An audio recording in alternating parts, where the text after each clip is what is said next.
ako ng scratch. Anjir. Ini nih.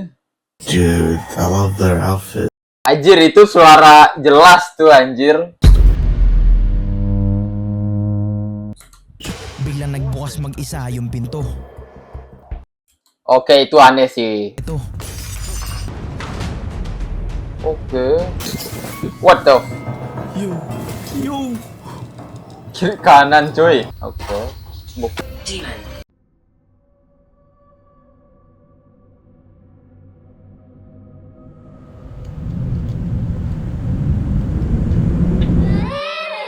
Hai lor, kembali lagi di Omyoji Team bersama gue, Auzan. Nah, sekarang kita kembali ke orang Filipina yang kemarin. Nah, dan ini nampaknya ada berita baik deh dan agak memudahkan. Sekarang YouTube itu bisa auto translate dari misalnya subtitlenya cuma bahasa Inggris, tapi Inggrisnya langsung bisa ke Indonesia. Jadi memudahkan guys ya. Jadi kita kembali ke orang Filipina dan dia ini ke Jepang itu ternyata banyak gitu tempat-tempat angker yang didatanginnya guys. Dan gue penasaran sama ini udah banyak sih yang nontonnya, 2,9 juta guys yang nonton. Di The Grudge House atau Rumah Dendam yang letaknya itu di Prefektur Wakayama, atau itu biasa disebutnya kalau terkenal di Jepang itu adalah Himuro Mansion. Nah, gue penasaran sih ini guys. Ini kita langsung aja ke video. Today we're going to spend a night sa isang demonic house dito sa Japan.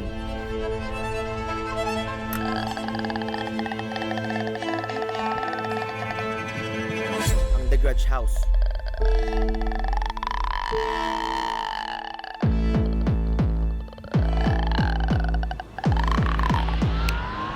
It's empty. Oh, di mga picture nila. All handwritten. Maybe it's like a journal.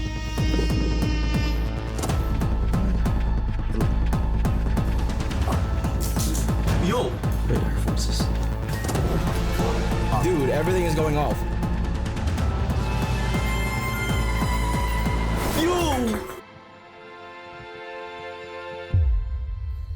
This house was built in 1910 and owned by Asahira Yura. Ang Yura family ay isa sa pinakamalaking manufacturer ng mga dye materials way back then. And before the Second World War, after the dye business, Asahira Yura opened up another company, which is a chemical planta na nagpo-produce ng mga acid at iba't ibang mga chemicals. At ito ay nakatulong sa Japan para makagawa ng mga bomba. Sa totoo niyan, mayroon pang isang theory na sa bahay na ito daw sila nag-meeting patungkol sa pagsalakay sa Pearl Harbor. Asahira Yura died in 1964 at dito na nag-umpisa ang kanilang kamalasan. 3 of his family members died inside his house. Almost sabay-sabay silang nawala kaya naniwala sila na ang bahay na ito ay cursed. 1980s, umalis na sila dahil sa sabay-sabay na pagkawala ng kanilang mga kapamilya. Aduh guys ya, kalau misalnya kita tanya orang Jepang, terutama orang-orang itu lah ya, masih muda lah ya.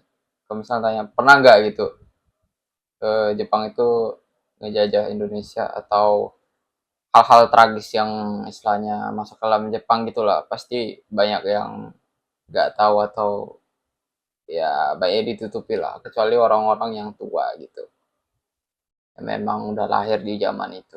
Pero kahit wala na sila, tinry pa rin nila itong paalagaan sa mga caretakers. Iba't ibang caretakers for 25 years. Pero kahit pati sila, hindi kinakaya yung lugar na to. This house was abandoned since 2005 at ang rason sa pagkaka-abandonan nito ay dahil sa sobrang haunted daw talaga ng bahay na to. Dito raw ay may mga nakikita silang mga ghost orbs, babae, bata at mga shadows. At ang sinasabi ng mga lokal, ang totoong The Grudge House daw ay hindi yung bahay na pinakita sa movie, kundi itong bahay na to na nakatayo dito sa taas ng bundok. Hating gabi nang pumunta kami sa lokasyon ng bahay. Okay guys, nandito na kami. So, hindi ka pwede mag-ingay kasi may mga bahay. Dan ini gue terbantu banget sih. Jadi sekarang YouTube itu meskipun nggak ada subtitle Indonesianya, jadi dia otomatis terjemahan dari bahasa Inggris ke bahasa Indonesia. Jadi gue nggak capek-capek lagi terjemahinnya manual, karena gue nggak pakai CapCut lagi sekarang, editnya pakai Premiere guys, sangat ngebantu. So, pwede sila tumawag kasi ng pulis kapag sobrang ingay namin. Napakahirap ng pinagdaanan Ya guys, kalau di Jepang polisinya aktif, namin maka-active. tidak seperti di Konoha. Konoha Jepang. At lang, madilim yung daan at napakataas na ng mga damo. Sobrang nahirapan kaming mahanap yung pathway. Like it's so overgrown now that it's so hard to find it. Or you gotta park the car, and if you're facing, you kind of lean towards the left Yeah. and go left, and you're gonna see a path that brings you up it. Ilang minuto rin namin sinubukang hanapin yung daan. I think that's it. Yeah, this is it, bro. Napaka-sketchy talaga nung aming dinadaanan. Sobrang sukal na rin ng paligid kaya medyo nahirapan kaming makaakyat. Pero nahanap rin naman namin yung pathway. Oh shit! I hit my leg. Sinundan lang namin yung pathway at maya-maya lang, This is it, bro. We're here. Guys, ito na yun. Dito na kami. Oh my gosh, guys, grabe to. pagpasok pa lang sinalubong na agad kami ng mga nagkalat na gamit at halatang ilang taon na itong hindi napupuntahan. Whoa. Meron pa akong nakitang vinyl player. So guys, nandito na kami sa loob. Grabe pa rin yung pagod ko. At sa bandang dulo ay nakakita kami ng hagdan papuntang second floor. Inakyat namin to. And what we found out ay sobrang nakakagulat. Look at the scrolls, dude. That might be a secret, bro. Ada gulungan ninja. May nakita kaming scroll at pagbukas namin dito, This is the girl chest, bro. What? It's empty. What? Yo. Anjir, Okay, fuck we should roll it now. It's a complete empty scroll. So guys, nakakita kami ng scroll, pero pagbukas ni Radic, walang nakasulat. Dude, it's empty, bro. These are empty scrolls. It says something. Kedengeran gue kayak dia nyebut surat anjir. Banyak sama ya kata-kata Indonesia. Oh, dude. hindi namin alam kung ano ba ang nakasulat dito. That is handmade, bro. Sobrang daming kakaibang gamit ang nandito. Dude, this was from Hawaii. It's Hawaii. Dude, it's a new bag right here. I never opened it. Bumaba na kami dahil hindi pa ito yung mismong bahay. And we have to walk for like another 50 meters para marating ang The Grudge House. Okay guys, so nandito na kami. Yo. So sa entrance pa lang, meron ditong parang dito ito nilalagay yung mga sapatos. It's locked. Sapatos. for the overnight, boys? In my experience, it's definitely haunted. I had poltergeist activity. Doors open by itself. Windows open. This clip is from Steve Ronan at habang nag-i-intro siya, biglang nagbukas mag-isa yung pinto. Anjay. At maya-maya, biglang nagsara naman to. Oke, itu aneh sih. Udah terbuka tutup lagi. Kalau angin nggak mungkin. Pagpasok ko pala, Anak kecil. ito na agad ang sumulubong sa akin. Meron ditong couch. May mga sapatos pa, men. Nakakita rin ako dito ng mga sinaunang tsinelas, mga naggalat na sapatos at cabinet na may mamahaling coat. What? Mahalikot. Basement? Nakakita si Rich ng basement, What's in here? Oh my god. kaya sinubukan namin itong puntahan. Yo. Mukhang hindi na matibay ang kahoy pababa dito. It's dangerous, bro. Sinubukan kong apakan pero hindi talaga. Meron pang pinto sa baba. Medyo delikado kaya bumalik na muna kami. Medyo curious ako sa unang kwarto kaya dito na ako nagsimulang mag-explore. Tingnan mo yan, guys. Grabe. Yo. Sobrang tanda na ito, Duracell, man. So this is where I had poltergeist activity. Color, guys? Yeah. So we were in this room and we were just exploring, right? All of a sudden, a light bulb from one of those things just came crashing down. Ito yung footage ng kaibigan Tiba jatuh ke bawah gitu. Apa kayak lampunya gitu. ni Steve nang malaglag ang light bulb. Umagang-umaga nang mangyari to. Out of nowhere, biglang bumagsak Ini ekstrim sih. Bentar. Oke, ini seru ang nih. pamilya. Ini seru nih. Oh, this light bulb. Shattered glass right there still. Shit, you step on it. Oh. Grabe, guys. Sobrang dami pang gamit dito. Ito, sira-sira niya. Oh, dude, it's that. Oh, I thought it was a dress. I thought it was like a white dress. It's a curtain. Grabe, guys. Sobrang tagal na nito. Masasabi mo sa kulay. And out of nowhere, bigla ako nakita tong eroplanong to. Bro, remember the Pearl Harbor story? Yep. They have a plane right here. This is Yeah. for planning. Right? Ito, halatang pang plano to eh. Is this a radio, bro? It looks like a furnace, like a heater. Oh, ito yung mga picture nila. Andito pa ang kanilang litrato at halatang sobrang Oke. Luma na nito. Dude, I love their outfit. Dia fokus ke yang paling kiri. While editing, ito'y napansin ko. May sumabay kay Steve habang nagsasalita siya. Dude, I love their outfits. Narinig niyo yun? Anjir, itu suara jelas tuh anjir. Cewek tuh. Gue pakai headphone lagi. Jelas anjir. Dude, I love their outfits. Kayak gitu guys. Narinig niyo yun? Seru Dude, sini. I love their outfits. Tila para bang may huminga na sobrang lapit lang sa amin. Dude, I love their outfits. Hindi namin narinig yun sa mga oras na yan, kaya tuloy-tuloy lang kami sa paglilibot. Hinahanap ko guys yung mga date.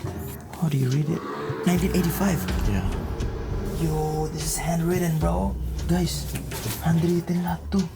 All handwritten. It was all handwritten. Maybe it's like a journal. Yo, what's this? Dude. All handwritten, bro. Pakiramdam ko, diary itong nakita namin. Sayang kasi hindi namin maintindihan. Dumiretso na kami sa kabilang Belajar Jepang dulu. Bang, baru kwarto. paham. At grabe, sobrang daming gamit at meron akong nakitang vault, sobrang daming necktie at lumang bulletproof vest. Bro, there's a room right there. It's a old bulletproof vest. Grabe guys, sobrang daming gamit dito. Pinuntahan na namin ang sumunod na kwarto. May mga dolls. Ano yan guys?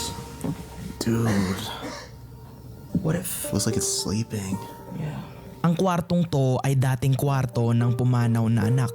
At dito rin daw nagpapakita ang anino ng isang babae at bata. Tara, punta naman tayo dito. Akit na sana kami ng second floor na kung saan dito madalas magpakita ang isang bata nang madaanan namin ang dating storage room na punong-puno ng mga litrato. Guys, may mga lumang picture pa. Dude, all the flash. Dude, that's creepy. Look. Oh, dude, that looks like the Grudge. Yeah, bro. I think it is the Grudge, bro. Kada turn ko ng page ay pakripi ng pakripi hanggang sa may mapansin akong kakaiba. It was here, bro. Ang litratong to ay kuha sa kabilang kwarto na kung saan may narinig tayong bumulong. Oh, is that in the dining room? Ano room? Yeah. That's pretty.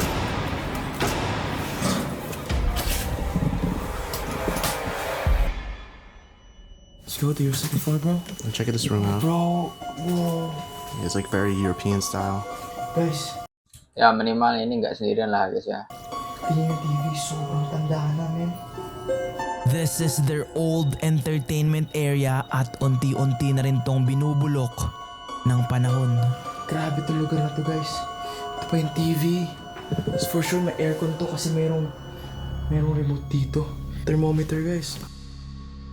So ngayon nakita tayo sa second floor. Dude, this is where the Grudge is. Inakit ko ang second floor ng walang alinlangan. Medyo nakakatakot dahil dito daw talaga active ang multo ng bata. At ang unang bumungad sa akin, isang pulang upuan at kwarto na may nabubulok na higaan. Yo! That's a piano. Sa sumunod na silid ay napakaraming upuan. Meron pang lumang piano at mukhang dito sila nag-uusap-usap. Sinasabi na dito sa room na to, dito sila nagmi-meeting. And dito na sila Usap-usap. nag-meeting bago bombahin yung Pearl Harbor. Hindi na gumagana yung piano. I wish it could. Grabe, guys. Looks like just an encyclopedia. Okay guys, so ngayon naman nakating ko tong room na to. Oh my gosh. Grabe, sikip. At pagsilip ko, gamit agad ng babae ang nakita ko. May skirt. Dude, there's a skirt here. Of a girl. Nagkalat na mga papel, litrato at damit pang babae ang nandito. Grabe guys. Oh, may picture pa. And may kama. Chanel guys. Grabe, room nga to ng babae guys. Inilabutan ako na makita ko tong litratong to. Kaya mabilis akong bumaba para maglatag na ng pagsistayan ko. Natakot na ako dito. So naglalatag na ako ng pwede namin pagpahingahan. Naglatag na ako ng pahingahan habang nag-aantay para sa 3 AM challenge. Nagkukwentuhan kami, nagpapalipas ng oras nang may biglang may marinig si Steve. The good thing is Orang ya. tomorrow we will be going home tomorrow morning. Yeah. Yeah. Wait. Stay in the night. What are your voices? Restaurant. Agad na tumayo si Steve habang kami ni Rich ay nagpaiwan muna dito. Nagkukwentuhan kami habang sila nagsiset up nang may biglang may mahagip yung camera ko. Where are they gonna investigate? Oh, Hindi ko alam kung ano to pero mukhang napadaan lang tong umiilaw na bilog na to. Wala kaming kaide-ideya na may nahagip na pala yung camera namin sa likod. Hanggang sa maya-maya lang ay may narinig si Rich na boses. I hear noises from this way. But there's nothing that way. It's just the balcony. No, there's nothing else that way. Yeah, they're here. Naisip kong maglagay ng music box sa harap ko. Bro. Lampu aja tuh. Almost 2:45. Nakain na sana kami nang biglang may madetect yung music box. Yo! Apaan tuh? Yo! Oh, Wait, this one on. Yeah. Fast forward, hindi namin to pinansin at inisip na baka nag-bug lang yung music box. Pero habang nag-edit ako, ito ang nakita ko. Merong puting dumaan sa likod namin at kuhang-kuha ito ng camera. okay. Inubos lang namin yung pagkain at nag-decide nang lumabas dahil mag-i-investigate na. Nang biglang hindi na tumigil sa pagtunog ang music box. Yo. What? Do you want us to come back? Yo. Musik box Stand in front of the music box if you want us to come back. Yo! This scene is uncut at kayo na bahala humusga sa mga pangyayari. Bro. Okay. What sih? Dude.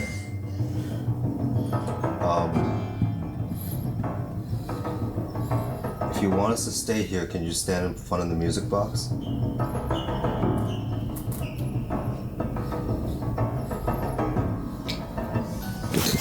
What the? Yo. Yo. Kiri kanan cuy. Yo, bro, wait. Look at the time, bro. It's literally 3 a.m., bro. Ya udah jam 3. Exactly 3 a.m. Oh my god.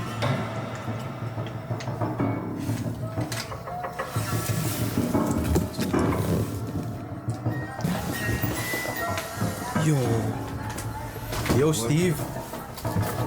Steve, Let's get the show on the road. bro, can I come with you guys? Yeah, you're gonna come with us, dude.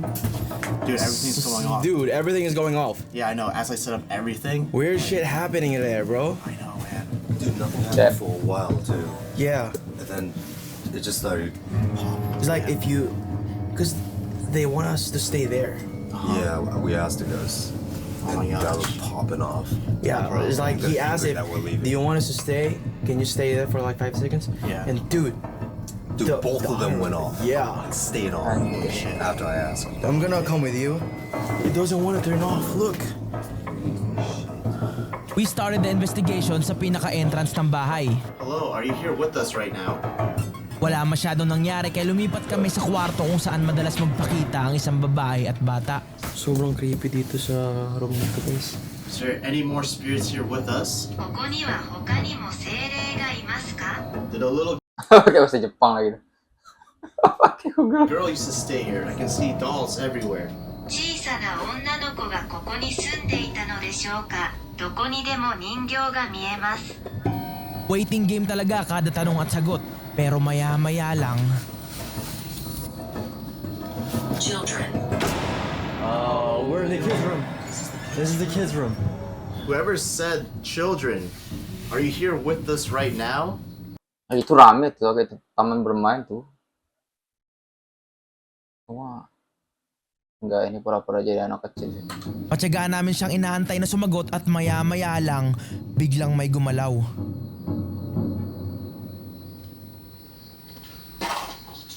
Oh, Yes, right over there. oke. Buku. Scar. Maybe this room scarred them? Like something bad happened to them? Yo, look at this one. Oh, God. Yo, This is a dude, doll. you're right. And look, it's like been obliterated. Like, someone went here and just destroyed everything. Maybe they're upset about this. Thank you for. I took my last breath here. Itu ada apa ya? Child room. Took my last breath here. Scarred. Dude, Yeah. like, remember on a history of this place, like the family members died Oh here. yeah, that's true. A child died from illness. Dude, I'm having these goosebumps. Dude, I see that. Yeah, Did you just hear it? The history makes. Yeah, it went off. The music box went off again when we figured that out. Dude, this is so accurate from the history. Marami pa kaming questions na tinanong sa kanya. Can you tell us how old you were? Was your life here not so pleasant? Pero iba yung sagot niya. Shooting. Do you mean like us filming right now? We have cameras, yes. We're documenting it right now. At sa hindi maipaliwanag na dahilan ay biglang sumama yung pakiramdam ko. At sa gulat ko nang ito ang sumunod na mensahe. Demon. Ya, Fari akhirnya keluar juga anjir. Oh no. Demon, setan. Wait, Noong una binabaliwala ko lang. Hindi ko sinasabi kila Steve yung nararamdaman ko dahil ayokong masira yung but momentum. here's the thing. Azure, you're a hero. Oke. Waduh, ini ekstrim banget sih guys. Padahal ini cuma 20 menit loh. And old age. Sesuai, ini gue kenapa milih karena ada tulisan ekstrimnya nih. If you also want to communicate with us, feel free to touch any of the equipment we have laid down. We heard some screech. They killed me. Oh, What was that noise? I did hear something inside. Yeah, we did. Alright, let's start making sure we're safe. Lumabas kami para i-check kasi baka may ibang taong nakapasok. Habang ako, dahil sa sama ng pakiramdam, nagdesisyon na muna akong magpaiwan mag-isa dito sa baba. I'm gonna just sit here, bro. I don't feel really good, bro. So guys, may iwan mo na ako dito. Medyo hindi talaga maganda pakiramdam ko. Sorry. Yo, bro. You okay? I'm having some headache, bro. Yeah, you're not feeling good. Yeah. Yeah, Do you want to join us for upstairs or just want to relax here? I think I'm gonna stay here. Okay, we'll be quick though. Yeah. Okay. I'm just gonna document here. Yeah, if anything happens, just call us. Yeah, bro. Umakyat na sila sa second floor to investigate. Habang ako, naiwan dito sa baba at talagang uncomfortable yung feeling. Lahat sila ngayon sa taas na nag-explore and hindi talaga maganda yung pakiramdam ko. anjir benar-benar ada gurung gagak lagi. Biasanya kan itu efek-efek musik horror aja. Ini beneran dari suaranya anjir. May sobrang daming uwak. Hindi ko alam kung ba't ganun. Sinusubukan kong pakalmahin yung sarili ko. Gusto ko rin makonquer yung fear ko of being alone, but this place is very different. Alam mo yung pakiramdam na parang may nakatingin sa'yo? Ganon yung pakiramdam ko ng mga oras na to. Sinusubukan kong lingunin kung may magpapakita ba sa akin. Pero wala naman akong nakita kaya inisip ko na baka imagination ko lang ang lahat. Instead of being scared, natulog na lang ako. Sa paniniwala Turu guys, na turu. magiging maayos ulit ang lahat pag sikat ng araw. Sorry. Oh, dude, he's sleeping. Is he? Oh shit, he really is out. Dude. Sorry, yeah. Bro, He's out, dude. we're done. Well, we're waking him up right now. Panas You ya. okay? Hey, well, it's morning now, dude. Udah The pagi, sun's out. Yeah. How long were you asleep for? Yeah, we were up there for a while. The sun actually came out. All right, man, we gotta pack up.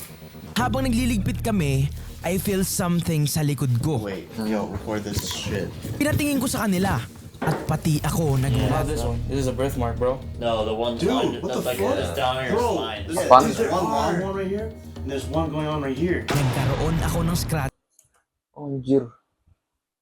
Ini. Iya.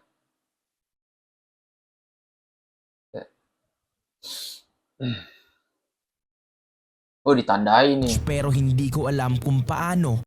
Ini kan tanda lahir katanya. Yang ini. Oh, ini keren nih. Ini keren nih, keren nih. At saan ko ba iyon nakuha? It's almost like a Trinity mark. Yeah. Yo, can the camera see that? Yeah. So maybe whatever was down here did not want us here at all.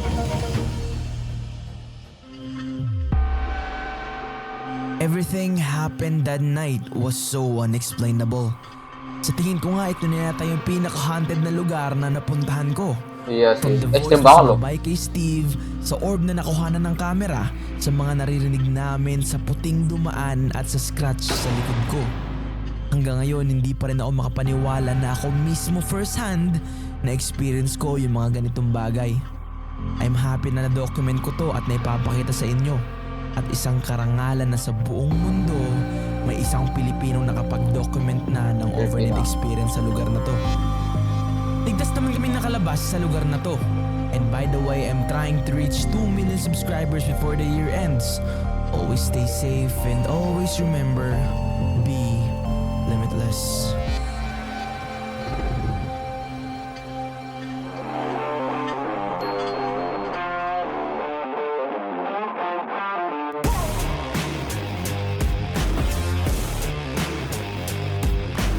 Oke guys, udah selesai. Kita langsung ke kesimpulan. Ini seru sih gue nyimpulin ini. Oke guys, udah selesai dan anjir 20 menit tapi abis dia kena gangguannya itu banyak banget. Dan pertama kali gue nontonnya itu guys, jadi gue udah kayak ngerasa apa ya, kayaknya dia ini nggak disambut deh. Dan satu yang benar-benar gue udah terngiang dan tiba-tiba muncul kata-kata itu. Apa itu? Iblis, demon, setan. Wow. Dan kalau misalnya dibandingkan nih guys, itu kayak di Annabelle tapi versi Jepangnya gitu.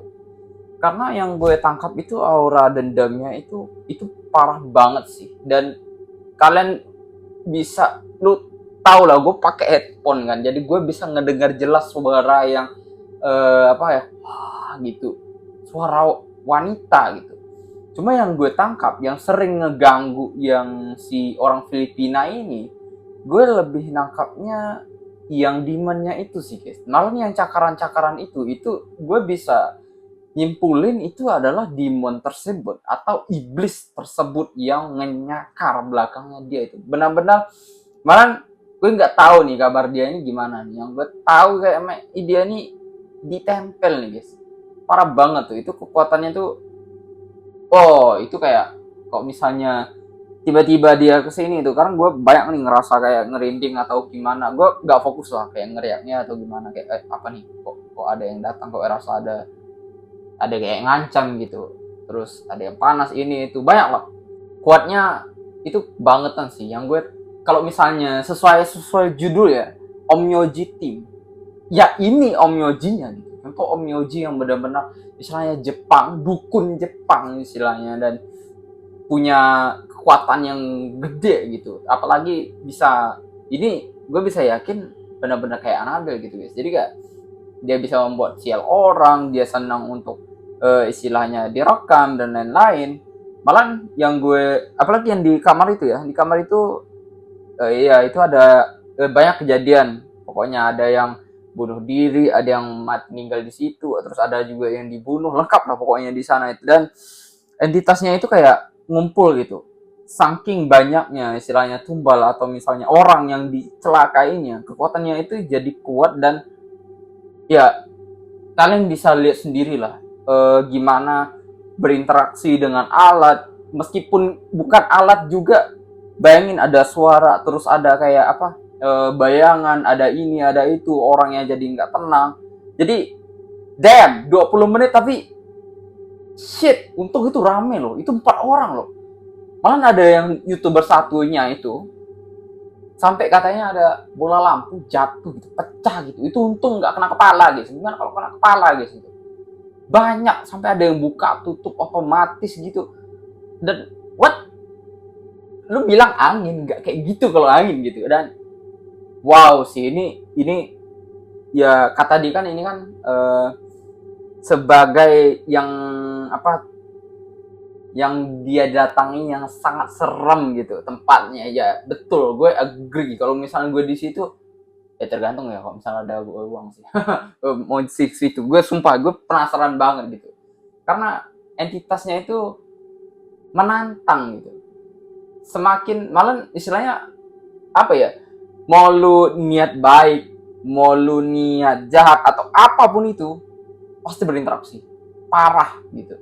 Dan ya egonya gue susah cerita lah ketika tiba-tiba gue ngerasain. Dan dalam hati gue kayak ada yang komunikasi gitu dalam otak gue, dan banyak ancaman dan ini kayak ini anak kok sambung banget ya, anjir.